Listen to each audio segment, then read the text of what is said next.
Quantas vezes você olhou para a própria vida e se perguntou com honestidade, com aquela honestidade que só a madrugada permite: será que vou aguentar? Será que quando a prova mais dura chegar, a que ainda não chegou, a que está vindo, eu ainda vou estar de pé? Será que a minha fé é do tipo que persevera até o fim? Ou é daquelas que parece firme no culto do sábado e some no primeiro vendaval de segunda-feira? Essas perguntas não são fraqueza, elas são sabedoria. São o tipo de pergunta que os fiéis de verdade fazem, porque quem nunca se perguntou isso, provavelmente ainda não passou por nada que testasse de verdade o que carrega dentro do peito. Hoje a gente vai falar exatamente sobre isso, sobre perseverança, sobre o que separa quem vai ficar de pé no final de quem vai cair. E aqui está o que me deixa mais animado nessa mensagem. Os escritos do Espírito de Profecia não ficaram vagos sobre esse assunto. Não disseram apenas tenha fé e vai dar certo. Não. A serva do Senhor foi específica. Ela descreveu com clareza 5 marcas que identificam o cristão que vai perseverar. 5 características concretas que você pode examinar na sua própria vida ainda hoje. Antes de continuar, me conta nos comentários de qual cidade você está assistindo. Saber de onde essa mensagem está chegando é uma bênção enorme para nós. Isso não é teoria, isso é mapa. E hoje, juntos, nós vamos abrir esse mapa e descobrir onde você está na estrada. Há uma frase do livro de Mateus no capítulo 24 e no versículo 13 que nunca saiu da minha cabeça desde a primeira vez que a li com atenção de verdade. Jesus está falando sobre os últimos dias, sobre guerras, sobre rumores de guerras, sobre famílias divididas, sobre perseguição, sobre o amor de muitos que esfriará. E no meio de tudo isso, no coração de tudo aquilo que descreve o mundo em que nós estamos vivendo agora, ele diz: mas aquele que perseverar até o fim será salvo. Só 7 palavras em português. 7 palavras que carregam o peso de uma eternidade. O problema é que nós lemos essa frase como promessa e esquecemos de lê-la como diagnóstico. É as duas coisas ao mesmo tempo. É uma promessa para quem perseverar, e é um diagnóstico silencioso sobre o fato de que nem todos vão perseverar, que haverá queda, que haverá afastamento, que haverá pessoas que começaram a corrida e não chegaram até o final. E quando você lê os escritos do Espírito de Profecia com essa consciência, você percebe que a mensageira do Senhor dedicou uma parte enorme da sua vida literária justamente a esse tema. O que separa quem fica de pé de quem cai.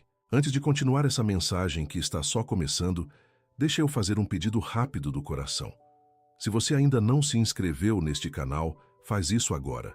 Aperta o botão vermelho ali embaixo e ativa o sininho das notificações para não perder nenhuma mensagem. Se essa palavra está chegando ao seu coração, curte o vídeo. Esse gesto simples ajuda o canal a chegar em mais pessoas que precisam ouvir. E compartilha com aquele irmão, aquela irmã, aquele familiar que você sabe que está passando por uma prova agora. Você não sabe, mas esse vídeo pode ser exatamente o que essa pessoa estava precisando. Deixa também nos comentários os seus pedidos de oração. Eu leio. A gente lê. E a gente intercede por você. Esse é um compromisso real, não uma frase bonita. O canal depende também do seu apoio direto. O YouTube tem desmonetizado canais cristãos sem nenhuma explicação. É uma realidade que não dá para ignorar. Para quem quiser contribuir para manter esse ministério de pé, há um material de edificação espiritual disponível no link da descrição e no comentário fixado. É uma ferramenta que vai te ajudar a aprofundar o que a gente discute aqui. E, ao mesmo tempo, é uma forma concreta de fazer parte desse trabalho. E para quem sentir no coração apoiar esse ministério de forma direta, cada mensagem que vocês deixam nos comentários nos mostra que essa palavra está chegando em momentos muito importantes. Em madrugadas de angústia, em quartos de hospital, em lares que estão passando por provas que só Deus conhece. O link do LivePix está na descrição e no comentário fixado. E se você estiver no celular, o QR Code está aparecendo na tela agora. Cada apoio, por menor que seja, é o que mantém esse trabalho de pé. E nós intercedemos em oração por cada irmão e irmã que nos ajuda a continuar levando essa mensagem ao mundo. Sem esse apoio, canais como o nosso simplesmente não conseguem continuar. E ainda temos tanto para compartilhar com você. Seremos imensamente gratos, seja com uma inscrição, uma curtida, um compartilhamento, a aquisição do material ou um apoio no LivePix. Cada gesto chega aqui como uma bênção do Senhor. E agora voltemos ao que estávamos refletindo juntos. Nós vivemos num tempo de ansiedade espiritual. Não é exagero. Pesquisas realizadas com comunidades cristãs nos últimos anos mostram um aumento expressivo no número de crentes que relatam sentir que a sua fé está sendo abalada por pressões externas. A cultura, a família, as redes sociais, as notícias, a velocidade avassaladora do mundo. E dentro da comunidade adventista, essa tensão tem uma camada a mais. Nós sabemos pela profecia que os dias que estão vindo vão exigir de nós mais do que qualquer outra geração foi chamada a dar. O grande conflito está chegando ao seu ponto mais agudo. A crise final está se desenhando no horizonte, e a pergunta não é mais, isso vai acontecer? Mas sim, quando chegar, eu vou estar de pé. A mensageira do Senhor entendia essa urgência. No livro O Grande Conflito, ela descreve com uma vivacidade quase insuportável o que está por vir sobre o povo de Deus. Ela escreve sobre um tempo de angústia como o mundo nunca viu. E ela também escreve, e isso é o que nos interessa hoje, sobre as características das almas que vão passar por esse tempo e emergir do outro lado fiéis.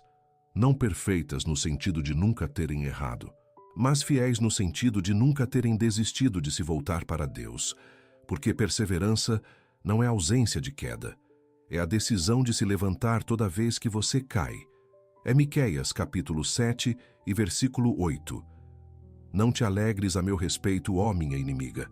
Quando eu cair, me levantarei. Isso é perseverança. Isso é o coração do fiel que sabe que a batalha ainda não acabou e que, por isso, não fica no chão. Mas quais são as marcas concretas? O que a pena inspirada identificou como sinal de quem vai perseverar? A primeira marca é esta: uma vida de comunhão real e diária com Deus através da palavra e da oração. Parece óbvio, parece simples demais para ser a primeira marca. Mas espera, porque existe uma diferença enorme, uma diferença que a serva do Senhor explicou com precisão cirúrgica, entre o cristão que conhece a Bíblia e o cristão que se alimenta dela. No livro Caminho a Cristo, a escritora inspirada usa uma imagem que eu quero que você guarde hoje. Ela compara o estudo da palavra de Deus com a alimentação do corpo. Ela diz que não basta saber que o alimento existe, não basta saber que é nutritivo, não basta até mesmo admirar a refeição na mesa. Você precisa comer, você precisa ingerir, mastigar, absorver. E aí vem a pergunta que eu faço a você agora, com toda a gentileza e com toda a seriedade que o tema merece. A sua relação com a Bíblia é de admiração ou de alimentação? Tem muita gente que admira a Bíblia, que fala sobre ela, que sabe onde estão os versículos mais conhecidos, que consegue citar de cor os salmos que foram ensinados na escola sabatina da infância. Mas o cristão que vai perseverar é aquele que se alimenta, aquele para quem a palavra não é um livro de referência, é pão, é água, é o que mantém a alma viva quando tudo lá fora está tentando matar a fé. Pense em Daniel. Pense em como esse homem se portou no cativeiro da Babilônia.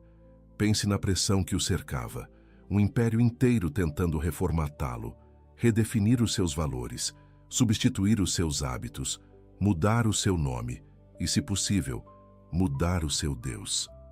E Daniel ficou de pé. Como? Porque Daniel tinha uma comunhão que não dependia das circunstâncias. O livro de Daniel, no capítulo 6 e versículo 10, descreve algo que me impressiona toda vez que leio. Quando foi decretado que ninguém poderia orar a nenhum deus ou homem, exceto ao rei, por 30 dias, com pena de morte para os transgressores, Daniel foi para casa, abriu as janelas na direção de Jerusalém e orou 3 vezes naquele dia, como fazia antes. Como fazia antes. Não foi uma oração desesperada diante da crise. Foi a continuação de uma prática que já era a respiração da sua alma. Esse é o cristão que vai perseverar. Aquele que não começa a orar quando a crise chega, porque já estava orando antes da crise.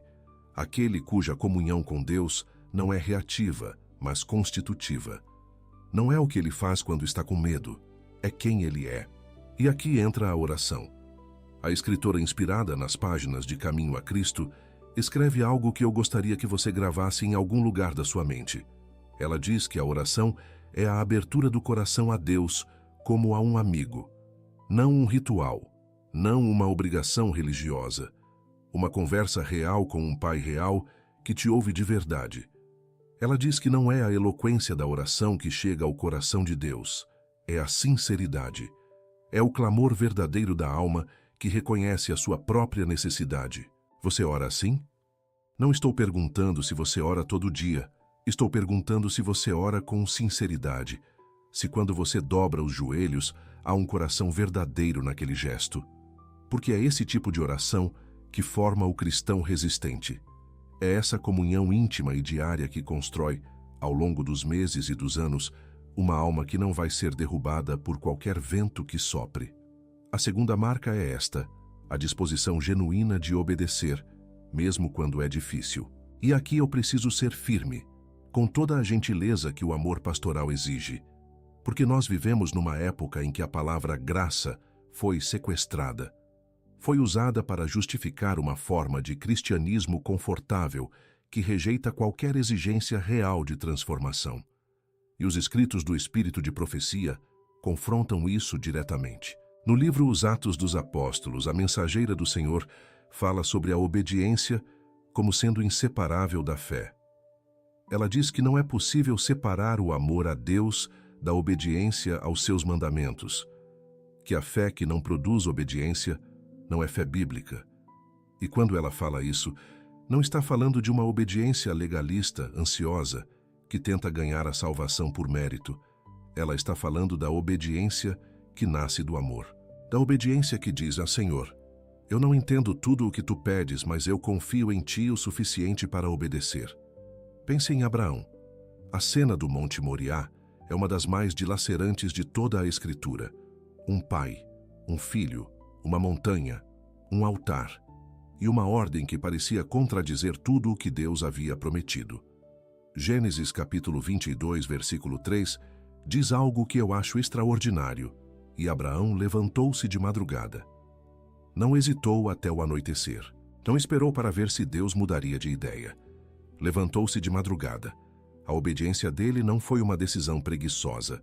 Foi uma decisão imediata, nascida de uma confiança que havia sido construída ao longo de décadas de comunhão com Deus. O cristão que vai perseverar tem esse tipo de disposição.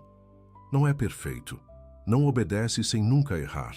Mas quando Deus fala, pela palavra, pela consciência iluminada pelo Espírito Santo, esse cristão não debate indefinidamente. Ele obedece. E especialmente nas coisas que o mundo ao redor está questionando.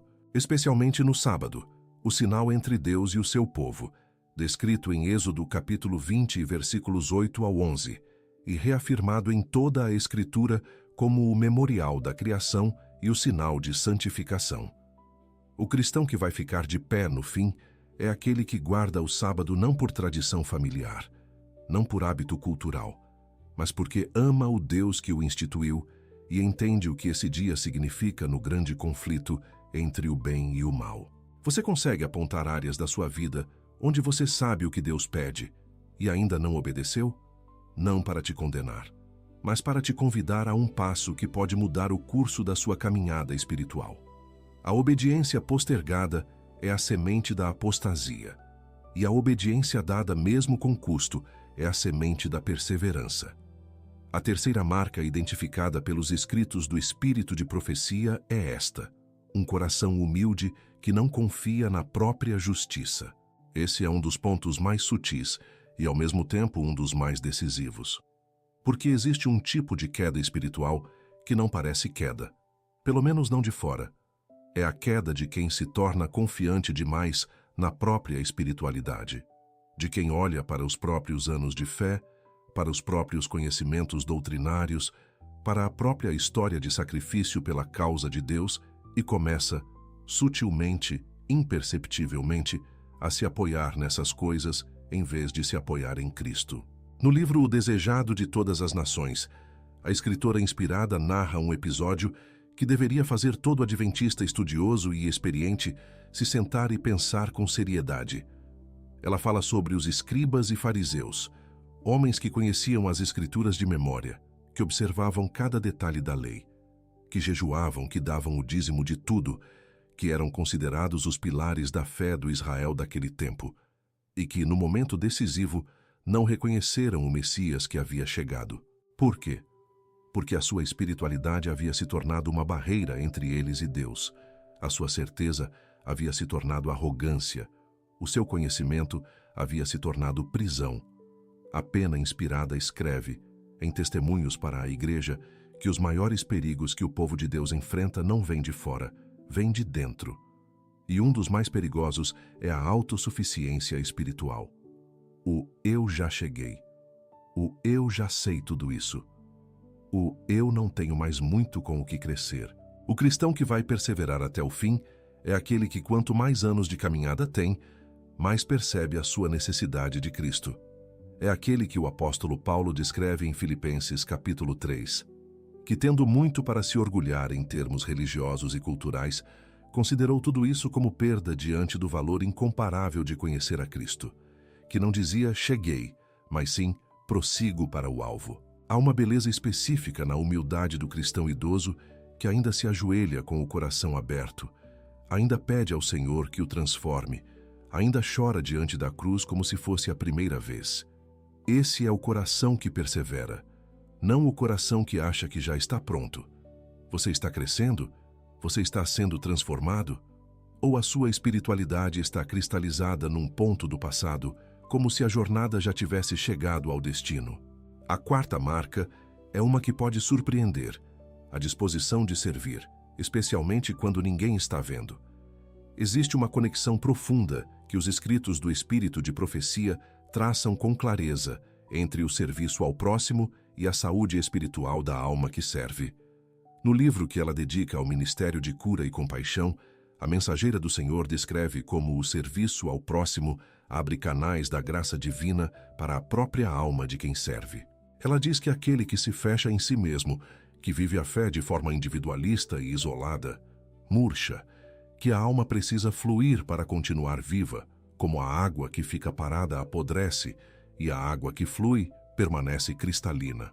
Pense em Ruth. Aqui está uma mulher que não tinha nenhuma obrigação religiosa de permanecer ao lado de Naomi. Ela era moabita. Ela havia cumprido o que a sua cultura exigia. Ela poderia ter voltado para a sua família, para os seus costumes, para os seus deuses, mas ela escolheu servir. Ela disse aquelas palavras que atravessaram milênios: onde quer que tu morreres, morrerei eu. Ruth, capítulo 1 e versículo 16. E esse ato de serviço fiel, silencioso, sem plateia, foi o que Deus usou para tecer uma história de redenção que culminaria na genealogia do próprio Messias. O cristão que vai perseverar não é aquele que serve apenas quando a câmera está ligada, quando o pastor está vendo, quando há reconhecimento público envolvido. É aquele que visita o irmão doente sem contar para ninguém, que leva uma refeição simples e nutritiva para a família que está passando por dificuldade, que ora pelos outros com o mesmo fervor com que pede por si mesmo, que contribui para o sustento da obra de Deus, mesmo quando a própria situação financeira está apertada, não por obrigação, mas por amor, porque o serviço fiel forma o caráter, e caráter é o único passaporte para a eternidade. Ellen White escreveu nas páginas de educação que o caráter construído aqui nesta vida é o único bem que levamos para o outro lado. Não as nossas posses, não a nossa posição social, não a nossa influência, o nosso caráter. E caráter só é formado sob pressão, sob escolha, sob servido com custo. Pense na sua própria vida esta semana. Houve um momento em que você teve a oportunidade de servir e não serviu? Não por maldade, mas por cansaço, por distração, por aquele pensamento de alguém vai fazer isso no meu lugar. O cristão que vai ficar de pé no fim está sempre cultivando o hábito do serviço fiel, porque esse hábito é tecido de fibras que sustentam a alma quando as tempestades chegam. E chegamos à quinta marca. Aqui eu guardo para o final porque ela é talvez a mais difícil de aceitar numa época como a nossa, e ao mesmo tempo a mais libertadora quando você finalmente a abraça de verdade. A quinta marca é esta: a paz profunda diante da incerteza, fundamentada não nas circunstâncias, mas na fidelidade de Deus. Nós vivemos num mundo que promete paz baseada em controle, paz baseada em segurança financeira, paz baseada em saúde garantida, paz baseada em previsibilidade. E toda vez que uma dessas fontes falha, e elas falham, a paz vai embora junto, porque era uma paz falsa. Era uma paz construída sobre areia. A paz do cristão que persevera é diferente. É a paz que o apóstolo Paulo descreve em Filipenses, capítulo 4, e versículos 6 e 7. Não andeis ansiosos de coisa alguma. Em tudo, porém, sejam conhecidas, diante de Deus, as vossas petições, pela oração e pela súplica, com ação de graças. E a paz de Deus, que excede todo o entendimento, guardará os vossos corações e os vossos pensamentos em Cristo Jesus. A paz que excede o entendimento. Não é a paz que faz sentido. É a paz que existe mesmo quando não faz sentido. É a paz que está presente na fornalha ardente de Babilônia, quando Sadraque, Mesaque e Abed-nego disseram ao rei em Daniel, capítulo 3, e versículos 17 e 18.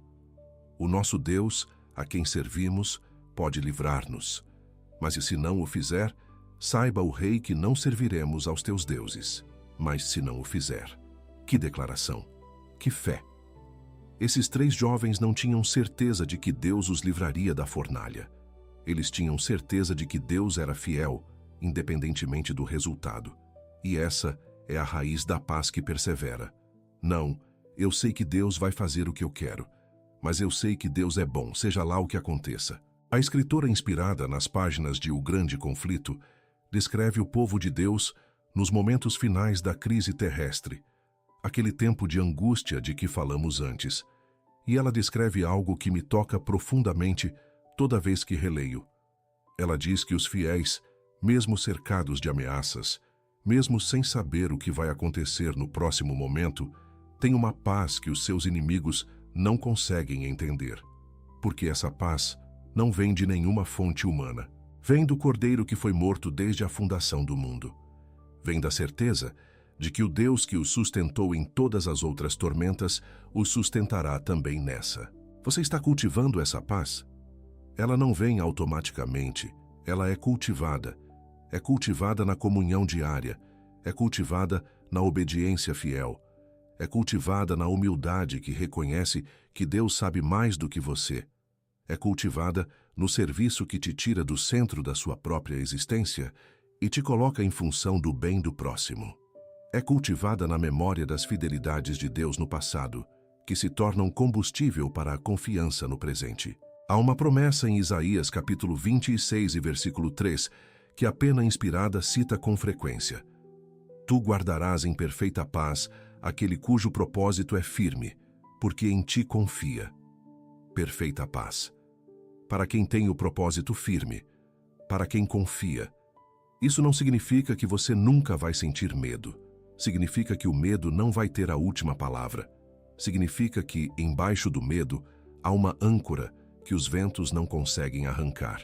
Então, recapitulando as 5 marcas que os escritos do Espírito de Profecia apontam como identificadoras do cristão que vai perseverar até o fim: comunhão real e diária com Deus pela palavra e pela oração, disposição genuína de obedecer mesmo quando é difícil, humildade que não confia na própria justiça, mas permanece dependente de Cristo, disposição de servir especialmente quando ninguém está vendo, e paz profunda diante da incerteza, fundamentada na fidelidade de Deus. Olha para a sua vida com honestidade agora. Não com condenação, com honestidade. Em qual dessas marcas você está mais forte? Em qual você percebe que precisa crescer? Porque a beleza do Evangelho adventista, A beleza que a mensageira do Senhor celebra ao longo de toda a sua obra é que o Deus que identifica onde você está fraco é o mesmo Deus que se compromete a te fortalecer naquele ponto. Ele não mostra a fraqueza para te envergonhar. Mostra para te convidar a um processo de crescimento que Ele mesmo vai sustentar. Isso é o que Paulo chama em Filipenses capítulo 1 e versículo 6 de obra boa, que Deus começou em vós. E o apóstolo não tinha dúvida. Aquele que a começou, aperfeiçoará até ao dia de Jesus Cristo. Até ao dia, até o fim, até a última marca, até o grande encontro. E esse dia está mais perto do que nunca. Os sinais que Jesus descreveu em Mateus 24 estão diante dos nossos olhos com uma clareza que gerações anteriores só podiam imaginar. A segunda vinda não é uma doutrina fria de livro de teologia. É a esperança viva que sustenta o cristão que persevera. É o horizonte que dá sentido a cada passo difícil, a cada sábado guardado contra a pressão do mundo, a cada oração de madrugada, a cada ato de serviço que ninguém além de Deus viu. E o cristão que tem as 5 marcas olha para esse horizonte e não sente pavor. Sente saudade. Sente aquela saudade específica de quem ainda não chegou ao lar, mas já conhece o caminho. Senhor Deus do céu e da terra, Criador de todas as coisas, o Deus de Abraão, de Isaque e de Jacó, o Deus de Daniel nas covas dos leões e dos 3 jovens na fornalha. Nós dobramos os joelhos diante de Ti agora, não porque fomos mandados, não por obrigação, mas porque há dentro de nós uma sede que só Tu podes saciar e uma fraqueza que só Tu podes sustentar. Tu sabes, Senhor, Tu conheces cada coração que está nos ouvindo agora. Tu sabes quem está ouvindo isso de uma casa onde a paz se foi faz tempo. Tu sabes quem está lutando contra uma dúvida que parece grande demais para confessar. Tu sabes quem olhou para esse título e sentiu lá dentro um aperto, porque sabe que não tem tanta certeza assim sobre a própria perseverança. E tu sabes quem está firme, mas cansado. Firme, mas sozinho. Firme, mas com cicatrizes que ainda doem.